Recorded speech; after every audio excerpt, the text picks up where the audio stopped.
Ho, ho, ho, and happy holidays. This time I have a fantastic episode for you, but I do always, don't I? I'm just saying. You know I love it. It's been a busy couple of weeks for me.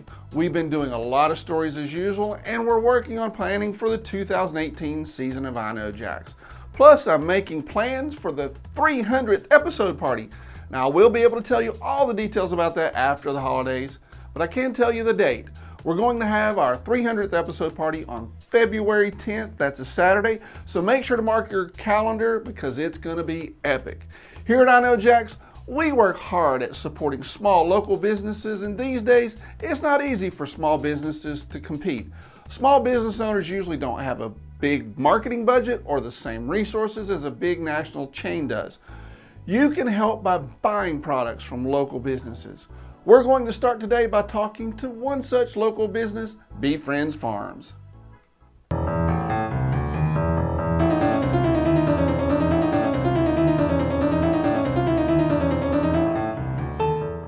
Typically, we do place bees out in the open rural areas where they're away from people. There are good varietal honeys out there, but the demand is the local wildflower, and we find industrial spaces like the one we're in today.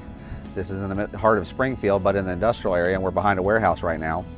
The bees go out and forage from 20 to 30 different plants, and then they bring that nectar back with them, and inadvertently they mix those plant pollens into that nectar while they're storing it in the comb.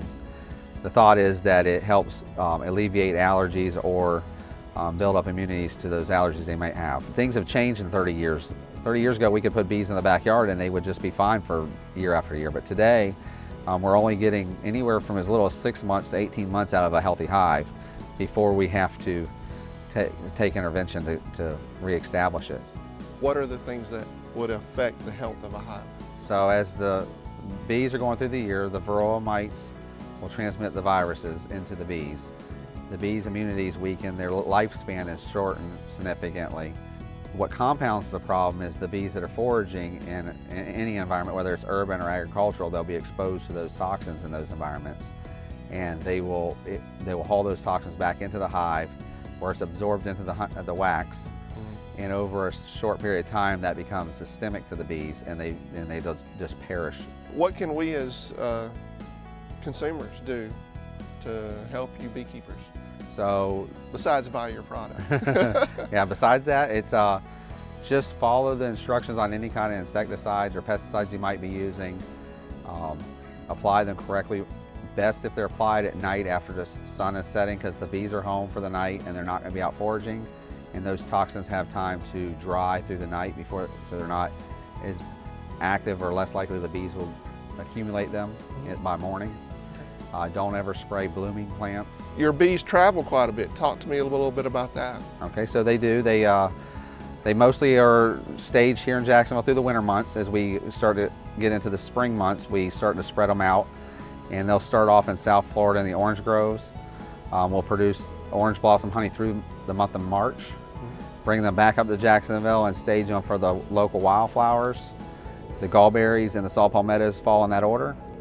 And then we move them again back to central coastal Florida for the black mangrove along their coastal waterway, which is the only saltwater plant. And then we'll be back in Jacksonville in the fall. Cool. So when you guys say your honey is local, you mean it, right? I mean it, yep. The wildflower is right here in the urban part of the core, within the 295 Beltway. Right. The gallberry is just outside the Beltway, typically north and west of town, the airport, and west side of town is the gallberry, and saw palmetto is pretty much native to Florida. Cool. And you just find good pockets of that. Buying honey from Bee Friends Farm is, of course, one way to support the local business. But I looked at their website the other day and I saw that you can also adopt a honey beehive. They'll name the hive in your honor, send you a photo, and you'll even get some honey. Now, wouldn't that just be an awesome gift for a birthday or an anniversary? Now, personally, I just love when I can do something good for nature and get delicious treats at the same time.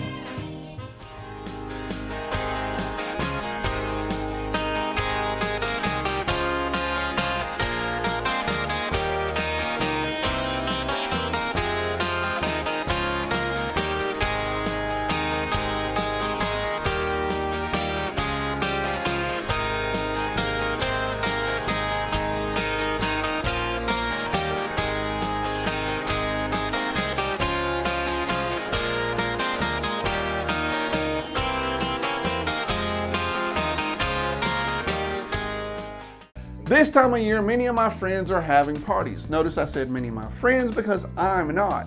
Actually, I'm planning our 300th episode party, but that's not happening until February 10th of next year. Now, many of my friends are getting together to celebrate, so I thought it would be a good idea to talk about bubbly.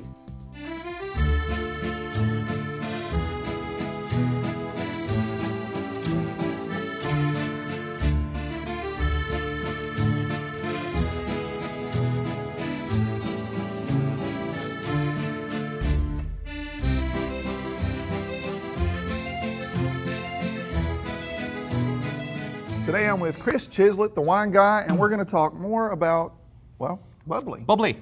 And affordable bubbly, Good, right? affordable bubbly. Awesome. Because people don't drink bubbly enough.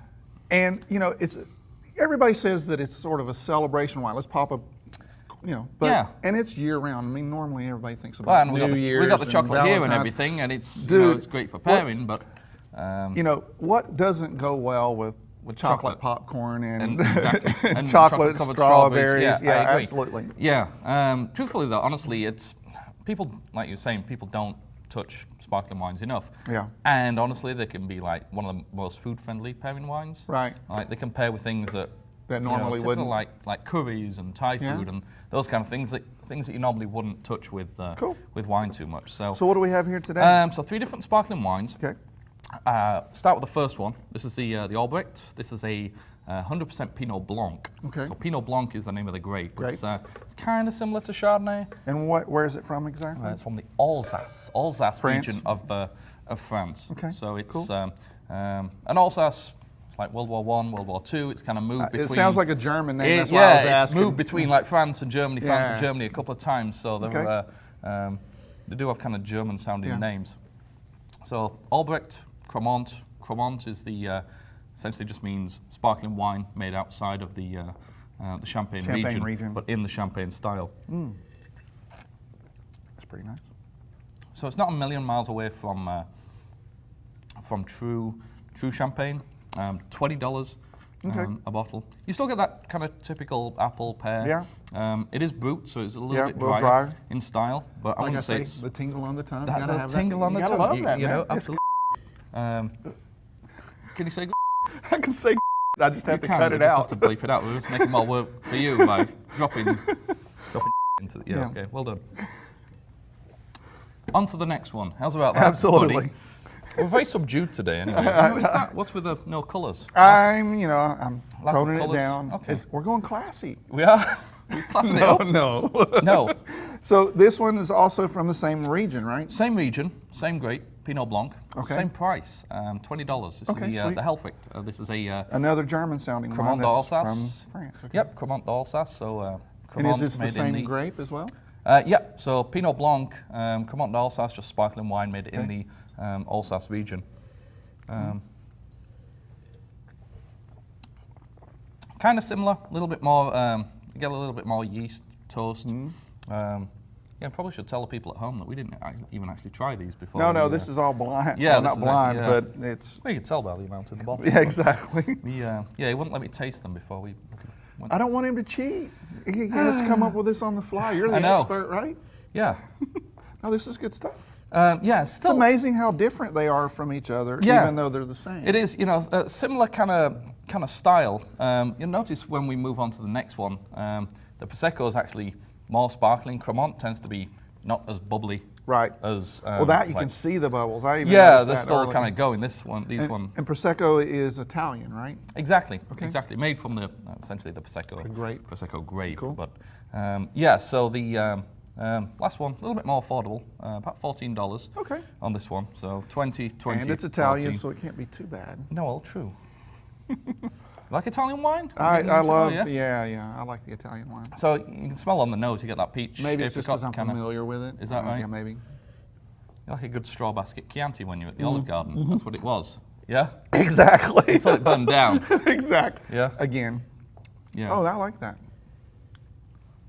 So you see the like the peach, the apricot Yeah. kind of jumps out Yeah. the glass a little bit more. I'd say it's a little bit sweeter, but I wouldn't call it sweet, right? Good pool wine, good patio wine, Yeah, absolutely. easy drinking. Sweet, but still effervescent. Yeah, absolutely. How's that for fun word? Effervescent. Like well done, yeah. Rather than just saying two. bubbly. I I know, like you're doing bubbly. well. I do. I'm Wow. impressed. Well, let's end on that note. Yeah, I know. Let's not go any further before you really... So, well, these are all great bubbly wines, effervescent wines that you can have for celebrations. And we'll see you guys on the next one.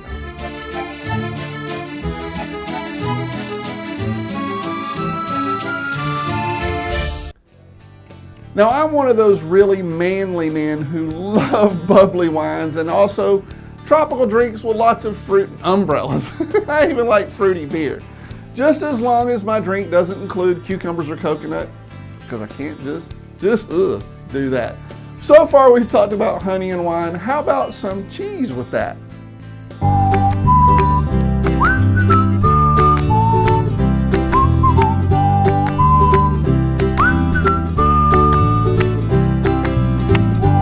Hey, it's Joe with I Know Jax, and I'm hanging out downtown at the Happy Grilled Cheese restaurant. You didn't know they had one? Yes, the famous Happy Grilled Cheese food truck has a restaurant as well. And I'm checking out some of their best food. These are the dishes you have to try. The Fancy Schmancy and the Daddy of the Mac. So Anthony, tell me how you got started with Happy Grilled Cheese. The Happy Grilled Cheese started as a food truck concept. When I was trying to basically leave my corporate job, I was sitting there writing menus and kind of concepts for food trucks. I kind of noticed nationwide that the food truck thing was taking off about 5 years ago, and the Jacksonville laws were changing. So I was ready, as soon as they became legal, I had a grilled cheese concept ready for a food truck, and then it just kind of went from there. Why grilled cheese? Just a universal appeal, to be honest. I just figured something you could eat morning, noon, and night, and it would appeal to someone from 9 years of age to 90. Everyone likes a grilled cheese, so we do serve a basic grilled cheese, just your classic, and then we all put a whole bunch of crazy ingredients in there from, barbecued pulled pork, mac and cheese, any kind of meats or veggies you can think of. One of our biggest sellers is one called the Daddy of the Mac. That's one that starts off with our 4-cheese blend, and then it's got homemade mac and cheese, pulled pork, and sauteed onions all inside the grilled cheese. Another one we're going to show you today actually is one called the Fancy Schmancy. It's one that's got mozzarella cheese, goat cheese, bacon, sun-dried tomato, arugula, red onion, and a balsamic glaze. So that's kind of one that's a real popular one as well. We actually were doing a wedding a week before a big food truck rally. So we kind of needed a signature sandwich for the wedding party, because they kind of gave us a couple ingredient lists that they like. They like goat cheese and sun-dried tomato, so they asked us to do a sandwich with that. And then we also needed to enter a best sandwich for the competition the next week. So we figured that would be a good way to use those ingredients. And the last name of the wedding party happened to be Yancey, Y-A-N-C-Y, and entered it into the food truck championship here in Jacksonville, and we won best sandwich with it, and we named it the Fancy Schmancy and put it on the menu. Yeah, we even do a fun dessert melt that's served on a sweetbread. So we take a cinnamon sweetbread, toast it up real good, and we put marshmallow fluff, Ghirardelli chocolate sauce, milk chocolate crumbles, and also graham crackers in it. So it kind of tastes like a melted s'more. Talk to me about something new for you guys here in the restaurant, salads, right? Yeah, salads. So it doesn't have to be a cheat day anymore to eat at the Happy Grilled Cheese. You can eat here, without guilt. You can get, grilled cheese once a week, salads a couple times a week, and not break the diet at all.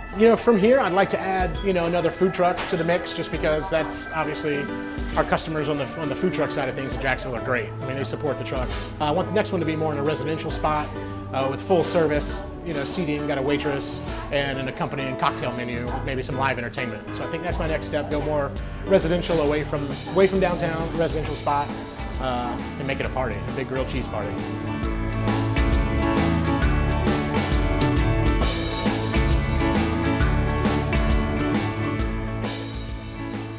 So besides the Fancy Schmancy and the Daddy of the Mac, they also have salads and dessert sandwiches like the s'more sandwich. I'll see you guys at the Happy Grilled Cheese. Say cheese! I just love our food trucks here in Jacksonville. Every now and then we do food truck stories. See, I have videos from Fusion Food Truck, Blue Pacific Tacos, and Burnt Ends, plus a lot more. You can find those videos in my YouTube channel. Now, when you subscribe to the I Know Jax YouTube channel, you receive a notification every time I upload a new video, so you're never gonna miss anything. And by the way, I upload the show to YouTube as well, so if you can't watch on Sundays at 6:30 p.m. or you miss an episode, you can always find the show online. It's on my website already on Saturday, so all that is to make it easier for you to keep up with what we're doing. So far we've talked about honey, wine, and cheese, and that's a lot of food, and I think it's time to get the blood flowing and get some exercise. And when I say that, I mean mental exercise, that is. Here's Steve.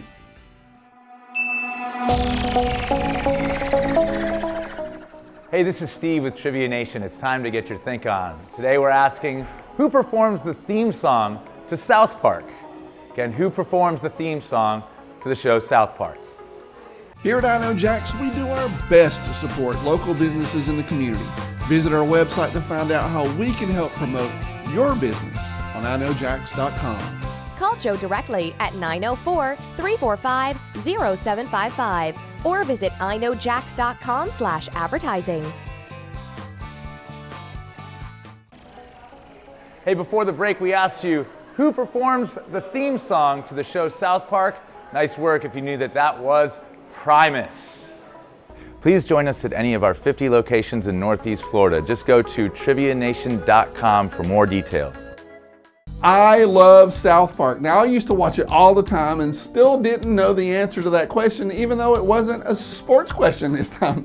That's trivia for you. You win some and you lose. Well, I lose a lot. Actually, we went to Flask and Cannon and played trivia the other week, and it was a lot of fun, even though we did miss a few questions.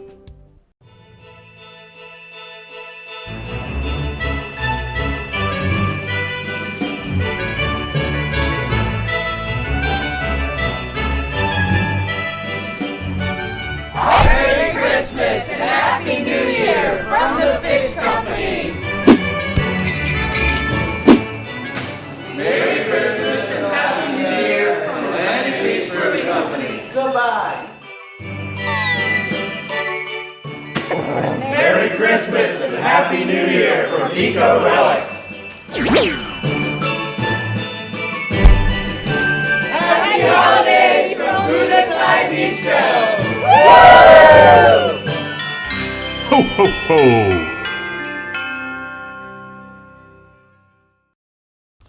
I wanted to let you know about the new I Know Jax Ambassador program that I started. It's a volunteer program for people who are interested in getting involved with I Know Jax. We help promote local events, happenings, check out fun local places to visit, all that stuff. Now, as an ambassador, you'll get a peek behind the curtain, so to speak, and get to help out with special I Know Jax projects. Now, being ambassador is perfect for somebody who wants to get more familiar with I Know Jax and what we stand for, and who wants to get involved. There's a video on my website that explains more about how it works at iknowjax.com/ambassador. Watch it and sign up. That's it for this week. Thank you so much for watching. Don't forget to follow me on Facebook, Twitter, Instagram, and YouTube. And now I will be back with a new show next year. I know that sounds weird, doesn't it? In the meantime, I'll see you on the internet. Have a wonderful Christmas and a Happy New Year.